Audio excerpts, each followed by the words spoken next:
Good afternoon once again, Facebook land. I hope you guys haven't missed me too much, considering you just saw me about a half hour ago when we were talking about all of our government affairs.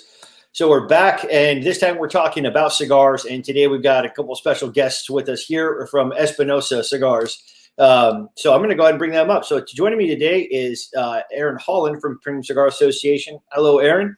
And now we're going to bring up our guests, Erik Espinosa and Hector Alfonso from Espinoza Cigars. Gentlemen, happy Friday to you. How is everything going? Everything is fine. Everything is great. Thanks for having us. Thanks for having us, Scott. We appreciate it. I really appreciate you guys jumping on. We got some fun things to talk about. We can let Erik. There you go. Gotcha. Yeah, go ahead. I'm good. All good. All right. So we got some fun stuff to talk about today. And so one thing that most folks may or may not know is that this year we've got a lot of companies that are doing cigars specifically for the PCA show. And what that means is these are specially made cigars that are only available to retailers if they come and order them on the show floor. And so you all at Espinoza Cigars stepped up and said, yeah, we're going to do one of those as well. So we wanted to talk about that today so retailers could understand what they're in store for and what the cigar is all about. And that way you guys can kind of describe it and all the details around it when it's available for shipping, etc. So on that note, I'm going to turn it over to you, Erik and Hector, to describe what the PCA show-only Espinoza cigar is. Well, I'll get it started, and then I'll leave it to Hector. Look, we were excited about the PCA this year. We're going to be one of the sponsors, and we're going to do the we're going to be there. It's going to be in the trade show floor. When you reached out to me, I was honored that you guys considered us to have the main event. The starting of the PCA, and we were excited about that, and we got a lot of stuff going on with that. We're going to have some raffles, some cool raffles. Along with the other companies with Luciano, Ace Prime, and then Crown Heads, and we're going to give out some cigars out there. We're going to do some T-shirts, a lot of stuff. We're going to have a lot for raffle. We got some great libations for everybody. So I'm real excited. I'm real excited for that. And then about the cigar, I'm going to let Hector talk about that. He's the master blender of Espinoza Cigars. I help him once in a while, even though he will never admit to that. But I help him a lot, but he will never admit to that. But I'll let Hector talk about the cigar a little bit. Wow, how the tides have changed. So Scott, what we did was we about a year ago, obviously as last year was a tough year with the pandemic, but we're always aware of possible FDA activity and things like that. So what we really wanted to do was bring back something that Erik had at the very beginning of his career when he was with EO Brands. So one of the predicate date cigars that we had back then was a 601 Black, which at the time was one of the original strong Connecticut's. And as you guys as cigar smokers realized, maybe about 3 years ago, 2-3 years ago, you saw a trend towards the stronger, not your daddy's, not your grandfather's Connecticut's. So I floated the idea to Erik. So we did a little test balloon during Lazonapalooza, which is an event that we do for our manufacturer, for our consumers, our customers, and our retailers. And the feedback was very, very positive. So we thought, what if this would be a good time to bring it out, not to go down that rabbit hole of limited and not limited, but putting the cigar out again, putting it in people's hands. And with the show, with the way the show, the parameters of the show this year, and with the chance for us to really reach out to people that maybe are not aware of Espinoza or have heard of us but haven't really had a chance to have one of our cigars in their hand, we went with that concept. It's a beautiful 6x50 Toro, Ecuadorian shade, in a nice black box. It's limited. It has stamped 2021 limited on it, and it's going to be available at the show. It'll be for sale the first day of the show, July 10th, and I'm sure that it's a cigar that we expect to be out of it by the time the show ends, because we're, as Erik will tell you, Erik's been fielding calls, and we made a promise here. Not a single cigar box would leave here until the show started. And awesome. we're actually spending a little bit of money because we have a guard standing in front of the 6 in the humidor, because the temptation is too great when guys call you, and the guys call you and they tell you, yeah, bro, but you know me, man. We've been friends a long time, man. Let me get a box. I said, no, we can't do it. We can't look bad. We can't look bad when our big shot here to especially hosting, being one of the hosts and say, look, man, we got you covered. We got a box for you. We'll just see you in Vegas in 2 weeks. We'll see you in Vegas, buddy. You know, absolutely. Bring your checkbook. So how many? So you said you expect to sell out. So this is a limited run. How many boxes are you going to have available for retailers? Because we want them to know, right, guys? Get to the booths early in order to get your orders in. We, like I said, we had planned on doing this in 2021, so we had just a small initial run of 1,000, but we know that that's going to be gone by PCA time, and I have a feeling that miraculously more will show up sometime during the year. But for right now, it's 1,000. Actually, it's 999 because there's a box on my wall. 999 boxes, 10 counts. Really good price point, and you know. So you got past the security guard, then, is what you're telling me? I know a guy. He is. I know a guy. I know a guy. I know a guy, and Erik's been traveling, which has been great. You know, that's probably the best part of it. Erik's been traveling, so. Look, one of the things I want to tell retailers and all that, and a lot of these retailers are telling me, oh, I don't know if I'm going to the trade show. I'm not. Look, this is the time that I feel that everyone should go, for various reasons. Look, not just for the specials, not just for the relationships. What happens is that what we're going to do at Espinoza Cigars, we're going to ship to the retailers who show up at PCA first. Okay, and why? Why is that important? Because right now, the little boom that we're in, or the big boom, it doesn't matter if you get a special, but you can get the best special in the world, and if manufacturers don't ship to you, then it's all for naught. You understand? So what we made up our mind here that the retailers that show up, we're going to ship first. We're not running any specials, before the trade show. Are we going to run something afterwards? I don't know, because everything that we're making, we're selling. So there's no need to run a special. So are we going to run a special at the trade show? Yes, absolutely. But we're going to guarantee that, everyone that shows up at the show, we're going to ship to them first. And at least they're going to have product to sell in their shops. And we're excited about that. And I don't know if a lot of manufacturers are going to do that, but that we're definitely going to do that. And we'll talk about that more when we're at the show. But I think it's important for a lot of retailers to show up. I know some of the bigger companies are not going.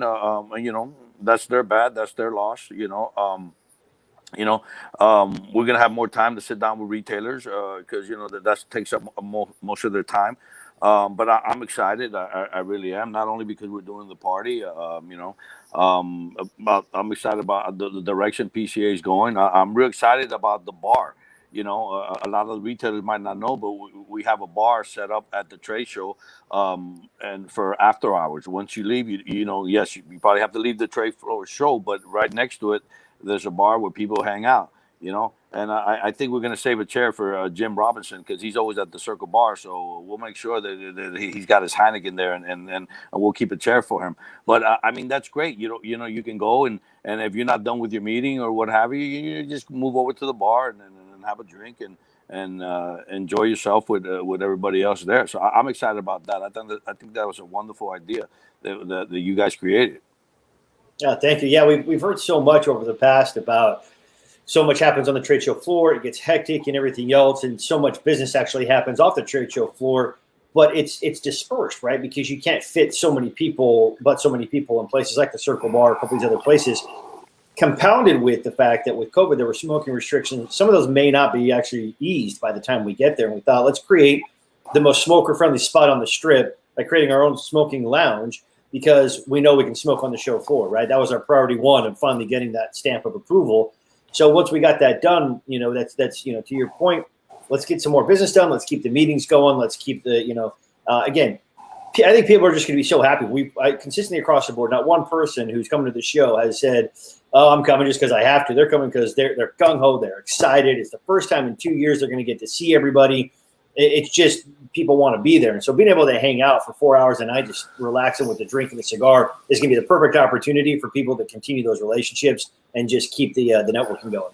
Listen, I feel like for me it's a value a trade show because I travel a lot, and I get to see everyone, and it only costs me one airfare, one hotel room. I save a lot of money not having to visit all these shops, and I get to see everybody.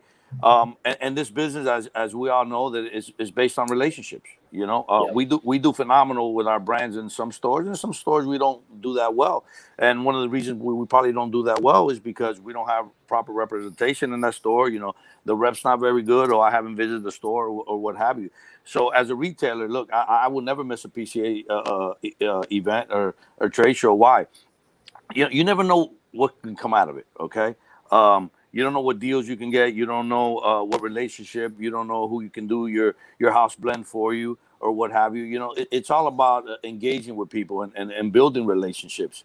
And he who engages more is going to be more successful. Like the great Abe the Babner told me one day. He doesn't worry about what anybody else does. He worries about what he's got to do. And I admire him for that. And I'm no different. I got to worry about what I got to do. Some other people choose not to go. That's their priority.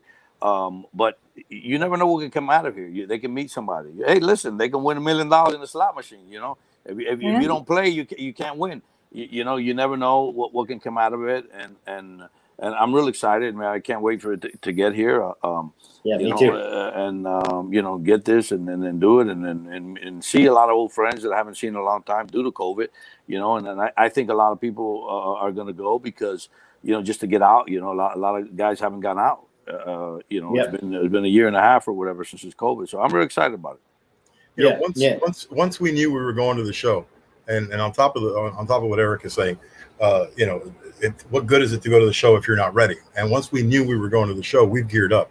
I mean, I've in our 9 years together, next year will be 10 for us as Espinoza.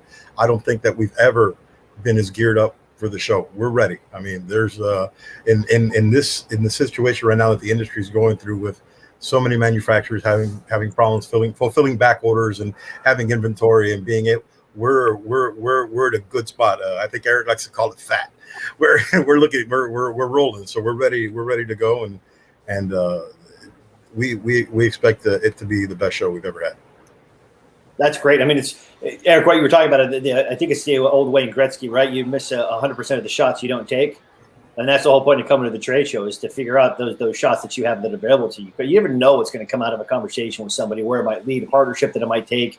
One of the things that I learned by talking to retailers is that one of their best business lines that they have in their store are their store-only cigars, right? They're generally a little bit less expensive, but they make a little bit more money off of them. And so those relationships with the manufacturers to be able to do something just even like that, or special events, or events that there are things with your special releases, things like that. These are all things that have been told to me that have made a difference in the businesses of so many retailers over the years, and it all has the genesis at the trade show for being able to meet and discuss this with folks.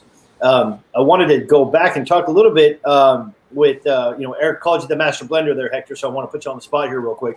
So you talk about the fact that the 601 it's a powerful Connecticut. Can you talk about the blend and maybe the flavor profile a little bit so people who may not have had it or interested will know what to expect? Well, we stayed true to the original blend. Obviously, during that era, the cigar was made at another manufacturer, and then once Erik got the Lazona factory, it was something that it was a struggle. I mean, we had to, we're going back in time trying to replicate blends and that we didn't really have an idea, but we stayed true to the idea. We stayed true to it. We did run across some old 601 blacks. Of course, you can't compare a cigar that's 10 years old to one modern, but you had to sacrifice a few to the dissection gods and come up with the fact that it's an Ecuadorian Connecticut with a Nicaraguan filler and a nice jalapa binder. It's for the time, and Erik will tell you for the time, I can't, when I didn't know Erik at the time, I mean, I knew him because he would come into the shop where I frequented. People would tell him, man, this is just too strong. It was just too strong. But so, that kind of, they moved on in another direction with the other iterations of 601, which are red and green and blue. But the time was right. Like I said, the time was right. And I don't think, when we smoke it now, it's, I think all of our palates have progressed. The cigars have progressed, a lot in strength, especially if you're a guy who smokes a nice heavy cigar, or even a cigar with some spice, a lot of spice. This is going to be a good cigar. And the hardest part for us is that nobody here in the office, well, with the exception of Jack, is a Connecticut smoker. So I mean, we'll make it Connecticut, and we'll kind of stare at each other. And I remember Eric goes, "Well, is it good?" I go, "I don't know. I don't smoke Connecticut. I don't know if it's good, but." Hey, I love Connecticut. So if you guys ever want a taster for anything that you're doing, just go ahead and clue me in because I'm fine with that. I'll put you in the queue, Scott. I'll put you in the queue. Perfect. So like I said, all Nicaraguan. So really, and it's just it's the size. As all of us remember when we first started smoking, Robustos were the way to go. Now it's Toro. Toro seems the mainstream size, and we're very happy. We're very happy with the way the cigars turned out. We're very excited about putting that. When we first came out with the brand, what was it, 2005 or 2006? I don't remember the year we came out with it. Yeah.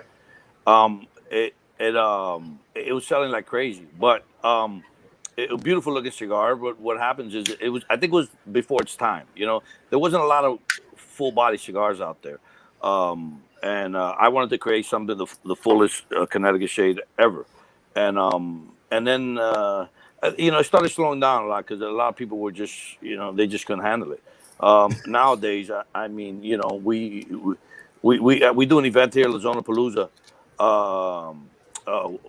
once a year. Of course, we didn't do it last year because of COVID, and we did like a little test runs with a lot of our social media guys that that follow us and all that. We didn't do the blend. We've never. We didn't send it out to any retail shops. We just send it out to the guys who are big Espinoza smokers, and everybody keeps bothering. When is it coming out? When is it coming out? When is it coming out? Well, now PCA July 10th is the first day we're going to sell it. And then look for it in your local retailers. And if they don't, well, then bust their tails or their balls about it, and make sure they get it. And try it. And it is spectacular. I don't smoke Connecticut's, but it's just over that edge that it satisfies you for if you smoke full body cigars, you'll love it. So do you have do you call like your Espinoza fans like a certain group? Are they like Espinoza maniacs, Espinoniacs, or like Zoniacs or whatever the case? Maybe I've been calling them Lazonians for a while. Perfect. Lazonians, but for all the Lazonians that are out there, go hit your retail shops right now and tell them, hey, I know the Espinoza 601 Black is coming back with this Connecticut. I want some, so that they know that they need to go see Espinoza at the show to order them. I call them family. I call them family, Scott. Perfect. There you go. All these guys have my cell phone number. Everywhere I go, I just came back from Pennsylvania. I was up in the mountains, and I did a little meet and greet, and a lot of people showed up, and it's wonderful that you make a product and people are happy, smoking the product. It's a great feeling, we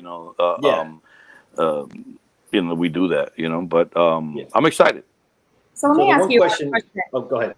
Sorry, it's just, so you're describing it really well. I guess if there's a retailer who's new and they're training their staff, how would their staff sell it to a customer? Like, what would be those key points to lead someone to this cigar? I think the first thing he would ask the retailer ask the consumer is, do you smoke Connecticut? If the guy smokes Connecticut, the next question would be, well, do you dabble in, some of the higher, do you dabble in spice? Do you like the cigar? Every occasionally, do you smoke a cigar with a little bit of spice? And that's the route to go. I mean, for a guy who smokes super heavy cigars, it's a perfect end of the night cigar, to keep the palate, a little fresh before you go to bed. And it's a perfect morning cigar, which is when I've smoked it, it's a morning cigar for me. If you like full body, if you like full body, if you like the full body, then if you don't, if you want to smoke a golf course, one of those golf course Connecticut's, and you just want to blow smoke, might not be the cigar for you. But if you're a guy who likes a high spice note, and you like a little fuller body, and you can smoke fuller body, and you don't mind Connecticut, I don't see why you would not be satisfied with that cigar. So then my follow-up question with that is, Eric, you showed me your extensive bourbon collection there. You got a couple of bourbon suggestions that you drink with this, or is there something else that you're going to drink with this cigar? Look, Scott, everyone asks me that around the country, man. I'm not that guy. What goes good with a cigar? For me, it's coffee. There's nothing better than coffee. But I mean, me too. For me, you get it all depends the day you had. If you had a rough day, if you didn't have a rough day, the ambiance, everything for me.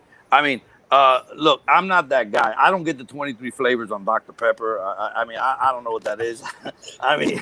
But you just get the bourbon you like, if you like that bourbon and you like the cigar, well, it's going to taste good together. That's just my opinion. I'm not a guy that if I look, I'm not a Macallan guy. I'd rather have Glenlivet than Macallan. If you give me a Macallan with one of my cigars, well, it's gonna. I don't like the Macallan. I don't like the combination. I tell this to everybody. What's the best cigar in the world? The one you like. When you like. And when you ask a retailer what's the best cigar in the world, the one that sells. The one that sells. That's right. The one that sells. That's the one that sells. So I'm not that guy that I don't get those. I don't get those notes that some people do. I do get cigars. I get water. I get food. I'm not. When it comes to alcohol, I mean, I know what I like. I mean, my favorite bourbon is Basil Hayden. It's a $30 bottle. I mean, I got Pappy Van Winkle here. I got Elmer Tilly. I got all these things, but I'll try that. But I always go back to the Basil Hayden. Don't ask me why, but it just happens to be that way. Here I got bottles that are worth whatever. I mean, they give them to me. I don't buy it. I don't spend the money on that. Just to tell you guys. But I'd rather drink the $30 bottle of Basil Hayden before I drink any of the other stuff. Just me. It's just my palate. But what compares good with it? Whatever you like. I think Aaron might enjoy a nice Irish coffee with it. No, for me, a nice coffee Irish in the morning. A little Irish coffee in the morning. If you want if you got to have a little libation in it, a nice Irish coffee. Libation, absolutely. That cigar great with tea and coffee. I love it with tea. I cannot have a cup of coffee without either chewing a cigar or lighting or smoking a cigar. I don't have to light it. He's not lying. Because sometimes you're in places that you can't. Like when I traveled on the airplane, they used to let you chew cigars. Not no more. So I cut them up. I get my cutter. I borrow a cutter because I don't own a cutter. I don't cut my cigars. I buy them. But before I leave the last store, I cut them up in 3. And I sit by a window, nobody's seeing me. And I just, I'll throw my jacket over me or whatever, and I'll chew the cigar watching a movie or something. I got to hire. I don't want them to throw me off the plane. But, a cup of coffee in the morning and a cigar for me, that's magical. That's so if anyone's on the flight with you heading out to Vegas, if you see someone with a coat thrown over them, like, that you know that, yeah. And don't bother. You'd have thought he'd have gone the nicotine patch route. But you just ratted out, Aaron. You just ratted out the whole cigar industry. Well, that was funny because you reminded me. So I used to work at a different association, medical society before I came here, and obviously we used to put on annual events, meetings, and things like that. But there was a doctor that used to come in, and he would do the entire event always chewing on a cigar. He would chew the cigar the entire time. So for 8-9 hours a day, he would sit there and chew the cigars. He was doing everything with the conference and everything else. So that was great. I asked if he ever lit it. He said, well, obviously not indoors. I mean, the guy's probably 80 years old now. So God bless him. Yeah, exactly. All right. He's still alive. He's still alive because he's probably chew cigars and smoke cigars. My dad's 83 years old. He's killed 5 doctors that have told him don't smoke, and all 5 of them are dead. And he's still alive, and he smokes about 10, 11, 12 cigars a day, and he eats a lot. He eats about 3 or 4 a day, and I'm not lying. I know you guys don't believe me. My dad eats cigars. You can ask Hector. He They're chews on them, by the bites them, by the end of the day. And old Cuban guy, and every doctor tells him, "I'm going to keep smoking." What else? Well, you got to do this. You got to stop. I'm not going to stop smoking. Tell me what else I got to do. I'm not going to stop smoking. He switched doctors 5 times. He's on the 6th doctor. All the other 5 are, they might be in heaven somewhere. He's outlived them all. Yeah, he's outlived them all. They're in heaven smoking themselves right now, right? Yeah. Good stuff. Well, gentlemen, I want to thank you very much for taking some time on a busy Friday. I hope you all have a great weekend. Again, Espinoza 601. It's their Connecticut Blitz, the black label, right? Yes, sir. Yes, sir. Yep. So it's good. It's a 601. It's the black. 1,000 boxes right now, but they're $9.99. $9.99. I'm sorry, 999 boxes. If you need the 1,000th spot, you got to go visit Hector. Try to get that and wrestle away from him. And then also, Espinoza, a great sponsor this year of our opening cocktail mixer with Ace Prime and Crowned Heads. It's going to be a great opening way to see everybody, have the gang all back together again for the Cigar Family Reunion. We're going to have food and drinks and music and raffles. It's going to be a great time. And so we are looking forward to seeing everybody there. And again, from PCA to Espinoza Cigars, Thank you so much for the sponsorship and for putting all that effort into it to help make this year a great comeback year, and then also for doing this show exclusive for the retailers out there. All right, thanks for having us, guys. Thanks We'll for see you having at the us show. on. See you in a couple weeks. See you in a Yeah. couple 2 weeks. weeks. 2 weeks from today, we're going to be in Vegas and doing the show. So, gentlemen, have a great weekend, and look forward to seeing you soon. Thank you. Thanks for having us.